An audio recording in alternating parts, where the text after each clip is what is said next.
Yan, Ya, hari ini gue pakai topi tulisannya apa? Black. black, Baju gue hitam. hitam. Gue terlihat lebih kurus nggak? Lo iya dong. Boleh, boleh. Boleh, biar seneng aja. Kok lo gitu? Nggak, maksud gue gini loh. Di bulan puasa, di saat setiap orang lagi berpuasa, Iya. nahan nafsu, nahan lapar dan haus gitu. Mm. Gue juga ikutan menikmati buka barengnya. Harapan gue juga bisa ikut kurusnya. Puasanya sih nggak, buka barengnya sih gue ikut. Jadi lu ikutan buka barangnya, tapi nggak kepengen kurus gitu. Nggak ngerti gue sama lu.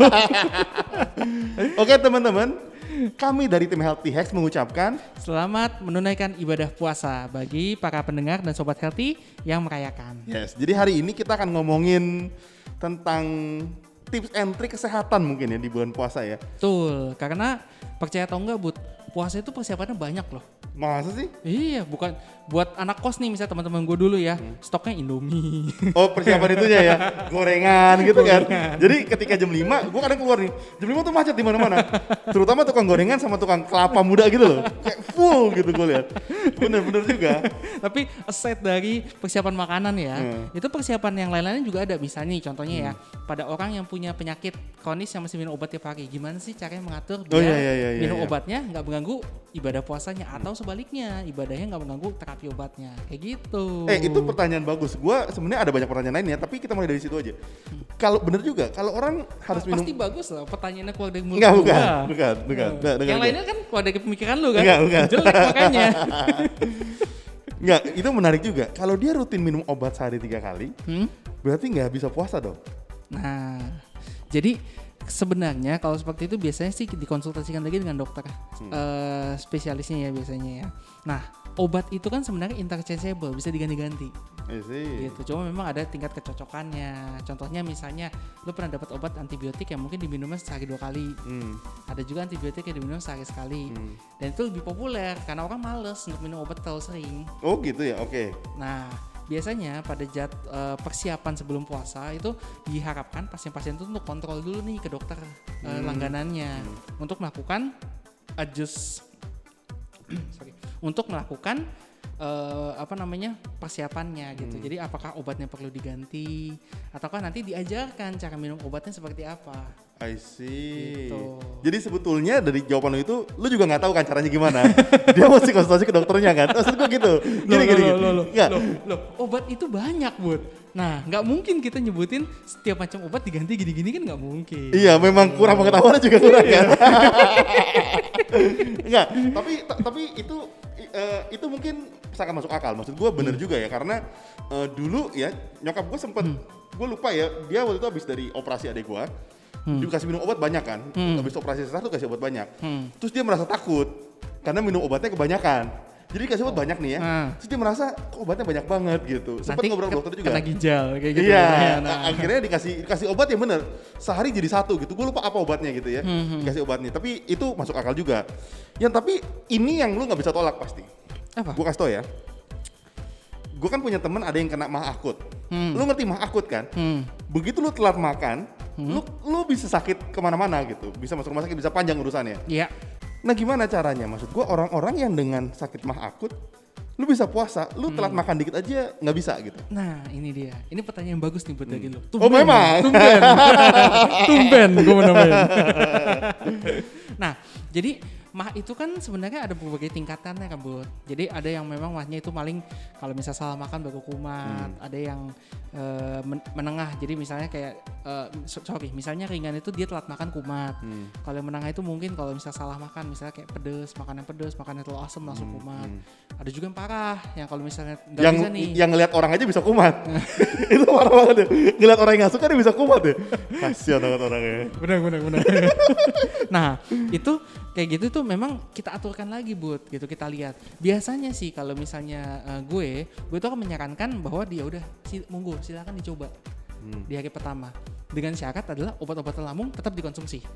Dia pun obat lambung itu kan nggak kayak obat kolesterol ya, yang harus diminum tiap hari itu kan nggak. Nah, tapi pada saat dia mau puasa ya sebagai persiapan untuk jaga-jaga nih, udah lu minum aja obatnya. I Lu minum see. dulu obatnya, terus habis itu lu lakukan ibadah lu. Itu lu lihat kondisi perut lu seperti apa. Tapi yang udah hampir pasti adalah lu mesti jaga pola makan. Nggak boleh dulu konsumsi yang pedas, nggak boleh konsumsi yang asam. Saat buka jangan minum soda, karena itu semua mengiritasi lambung lu lagi gitu. Sedangkan lambung lu udah bertahan 1 hari penuh kosong. Nah, nanti kita lihat kalau dalam 2 hari, 3 hari, 4 hari nggak ada masalah ya lanjutkan aja. Obat lambung tetap diminum gitu. Tapi kalau misalnya ternyata mulai menimbulkan masalah ya kita lihat. Jangan-jangan masalahnya adalah karena dia salah makan. Makan yang gue larang gitu ya. Atau mungkin dia lupa minum obatnya. Tapi kalau ternyata dia udah ngikutin semuanya dan ternyata masih sakit juga, makanya gue gak akan menganjurkan orang ini untuk berpuasa. Karena tubuhnya tidak layak, dalam kondisi tidak layak untuk berpuasa. I see. Gitu. Yan, tapi maksudku gini, pasien lu ini, gue tuh penasaran ya, maksudnya ketika dia biasa kena mah, waktu dia berpuasa dengan berbagai macam terapi yang tadi, itu kondisinya bisa menjalankan berpuasa dengan lancar gitu. Maksudnya ketika dia dengan persiapan, makan dia teratur, makan dia nggak asam nggak pedas, sebelum dia waktu dia lagi sahur dia minum obat lambung dan segala macam, itu bisa ya maksudnya gitu. Bisa Di treat aja. gitu bisa ya? Bisa aja Bud, karena kan yang gue bilang tergantung dari kondisi mahnya itu seberat apa gitu. Kalau misalnya ternyata kondisi mahnya ternyata ringan atau mungkin ringan sedang ya itu dengan hati-hati tetap bisa menjalankan ibadahnya. Dan tentunya dibantu obat ya biasanya. Jadi kalau misalnya orang bilang gini, lu nggak puasa tahun ini? Enggak nih, gue lagi sakit mah nih. Berarti itu kayak alibi gitu sebenarnya. Kayak membesar-besarkan dia punya sakit mah kan sebenarnya kan? Ya sebenarnya tergantung sih buat tergantung ya. Kok lu kayak menyalahkan orang gitu? Jadi, prinsipnya adalah gimana kita yang tadi seperti gue bilang gitu, jangan sampai kesehatan mengganggu ibadah atau ibadah mengganggu kesehatan. Ngerti. Gimana cara kita porsinya pas aja? Gue jadi kepikiran ngomong itu sambil lu tadi ngomong soal nyinggung ketika berbuka. Yan, kita harus akui orang Indonesia, hampir ketika dia buka dia pasti beli gorengan. Dan dia pasti minum kopi atau lu ngerti nggak maksud gue minum teh Iya, manis, minuman makan gorengan, minum manis, gitu, gorengan. terus dia makan gorengan. Maksud gue, Dan jangan lupa Bud, rokok. iya Lu kalau pernah nggak ketemu temen yang minum paling pas buka nih, minum paling cuma seteguk, yang penting gua Yang rokok. Iya kan, ada kan? Nah, gue mau nanya, maksud gue, apakah bener tagline kan gini, berbuka dengan yang manis, itu kan tagline epic lah untuk bulan Ramadan. Maksud gue, apa iya berbuka tuh satu dengan yang manis gitu? Yang kedua, tagline berbuka dengan gorengan tuh dari mana sejarahnya gitu? Gue gak ngerti ya, kenapa gorengan tuh bisa laku sekali kalau berbuka? Di pikiran gue gini, gue gak ngerti kenapa orang mesti minum teh manis, makan gorengan dulu, nunggu baru dia makan bener gitu. Gue tuh penasaran, boleh cerita ya? Sebenarnya sih kalau berbuka dengan yang manis itu mungkin ada ya. Jadi kita kan karena seharian nggak mengkonsumsi apa-apa, tubuh kita kan perlu gula kan, perlu booster kan, ibaratnya biar nggak terlalu lemes lagi gitu. Nah itu makanya kenapa di sana tuh disarankan dengan berbuka yang manis. Sebenarnya awalnya itu aja gitu, karena lu butuh gula yang cepat. Nah cuma ya jangan terlalu banyak juga. Misalnya kadang-kadang kan lu tau ya kalau di restoran suka nyajin porsi tajil. Iya. Kayaknya porsi tajil itu ada porsi yang kayaknya udah cukup pas nih untuk manisnya gitu. Ya boleh lah kalau misalnya lu tambahin dengan misal segelas sirup atau segelas minuman lain, itu pasti nggak masalah. Tapi jangan terlalu banyak. Kenapa? Karena takutnya makanan manis itu kan sangat mengenyangkan gitu ya. Nah, lu cuma makan gula, tapi nutrisi asupan yang lain tuh nggak tercukupin. Nah, karena minum manisnya banyak, lu jadi nggak pengen makan nasi, lu jadi nggak pengen makan lauk, sayuran dan segala macam. Saudara, sebenarnya yang dibutuhin sama tubuh lu ya itu. Gitu. Itu sih kelemahannya. Dan soal gorengan, kalau gorengan Jadi gue penasaran deh. nah kalau soal gorengan itu sebenarnya sih logiknya adalah seperti ini buat ya. Lu dalam kondisi lapar, ya kan seharian tuh perutnya kosong. Sedangkan gorengan itu kan stimulusnya kuat banget, wanginya. Oke. Betul gak? Betul. Ya kan? Lu nggak lagi kondisi perut kosong aja kadang-kadang cuma Pengen makan. iseng kan pengen ngambil gitu kan satu kan. Nah, gimana kalau perut lagi kosong gitu. Itu yang bikin jadi gorengan tuh rasanya nikmat banget untuk dipakai berbuka. Padahal sebetulnya tidak ada yang menganjurkan, tidak ada arahannya sebetulnya. Enggak juga sih. Jadi bebas aja juga. Temen tetap sih kalau menurut gue ya jangan juga lu konsumsi gorengannya terlalu banyak karena ujung-ujungnya nanti berakibatnya ke arah kolesterolnya naik. Lu ingin membunuh tukang gorengan berarti ya? Lu keterlaluan memang, di mana-mana podcast itu selalu bikin mematikan bisnis orang lain. Gue gak ngerti kenapa sih memang goalnya. Makanya bapak-bapak gorengan endorse kami. Oh ya, nanti kita akan bikin itu baru.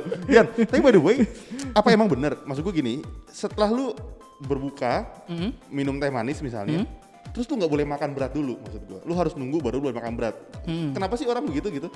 Itu sih biar perutnya lebih nyaman aja sih Bud. Sebetulnya nggak ada efeknya kalau lu langsung makan juga nggak ada efeknya. sedikit lah. Misalnya contohnya seperti kasus minggu lalu kan kita bicarain tentang GERD, ya kan.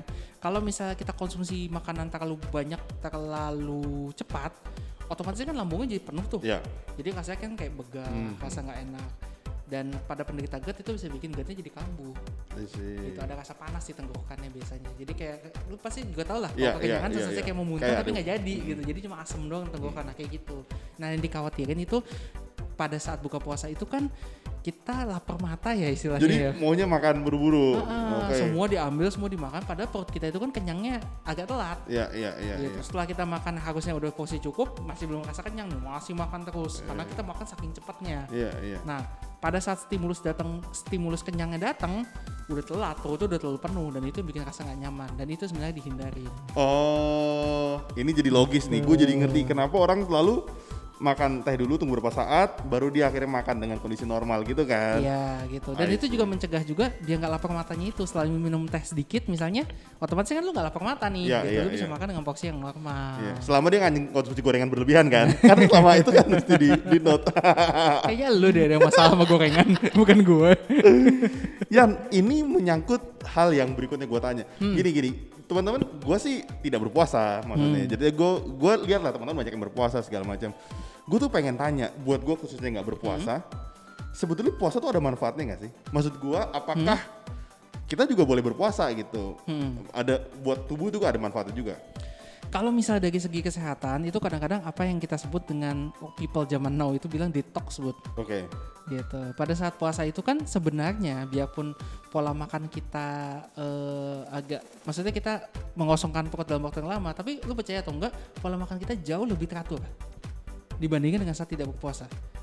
Lu makan pada saat sahur. Ya kan, lu kosongin perutnya terus lu makan pada saat maghrib, berarti udah pasti lu akan makan di 2 jam itu gitu kan. Sedangkan kalau misalnya di hari-hari biasa belum tentu lu akan makan sarapan, belum tentu lu mungkin skip makan siang, masuk akal, betul. Makan malamnya nggak tahu jam berapa, benar nggak? Betul, masuk akal. Itu dengan cara itulah lu bisa mereset seperti jam biologis lu gitu. Jadi lu bisa melakukan detoksifikasi juga. Dan ada beberapa penelitian yang mengatakan bahwa sistem imun tubuh juga akan diperbarui karena karena riset jamnya itu gitu. Tunggu, gue nanya sama lu sebelum masuk ke itunya. Yan, jadi sebetulnya ketika lu mengosongkan perut lu gitu ya dengan jam yang rutin konsisten gitu ya. Maksudnya detox itu artinya kotoran-kotoran yang ada tuh dikeluarin terus karena kan lambung lu tidak bekerja, maksudnya nggak ada konsumsi makanan. Jadi detox itu gimana sih sistemnya sebetulnya? Ya, misalnya kayak gini. Otomatis pada saat orang puasa itu dia akan lebih selektif apa yang akan dia makan, benar gak? Nggak mungkin dia makan cuman yang istilahnya kayak remeh-remeh gitu untuk buat bukanya atau buat sahurnya. Dia usahakan agar makanan bergizi agak kuat untuk puasa di hari berikutnya kan seperti itu kan. Sedangkan kalau misalnya pada hari-hari biasa kita random aja makannya. Iya, apa aja kita makan gitu loh. Nah itu maksudnya fungsi detoxnya itu. Jadi kita mengurangi makanan yang mungkin nggak perlu di tubuh kita, tapi nanti kita bisa lebih selektif memilih apa yang nutrisinya seimbang di tubuh kita. Bener juga sih, gue kalau misalnya kondisi ke kantor jam 4 gitu, gue selalu beli kulit ayam gitu, kulit ayam goreng gitu. Itu kan makanan yang nggak terlalu perlu. Nah, jadi Sobat Healthy tahu kan kenapa topi black, baju black itu nggak ada guna gitu.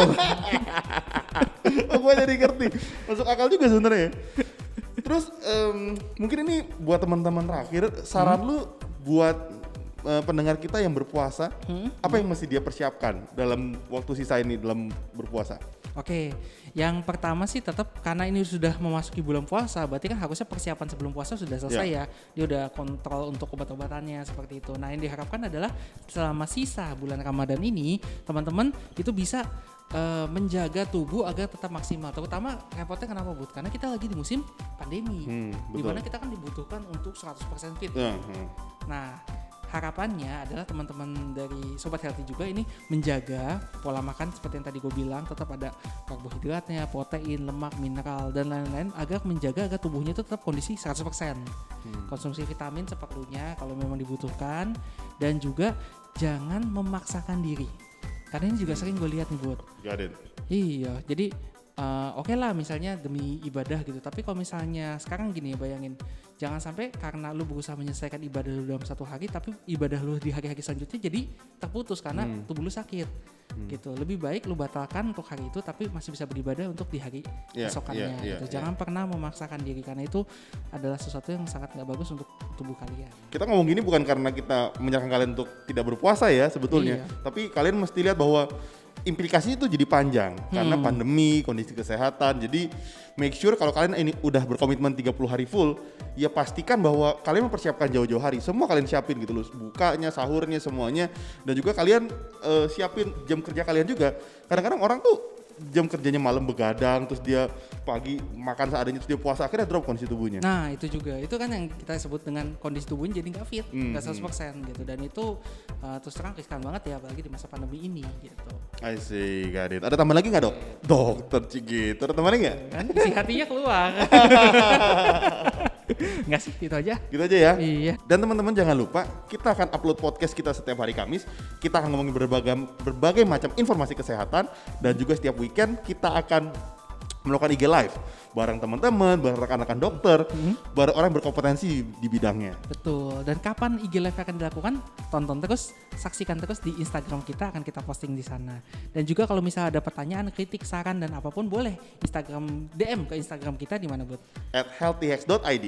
Oke, jadi sampai di sini dulu, sampai ketemu di episode selanjutnya. Stay healthy. Stay live. Bye-bye. Bye.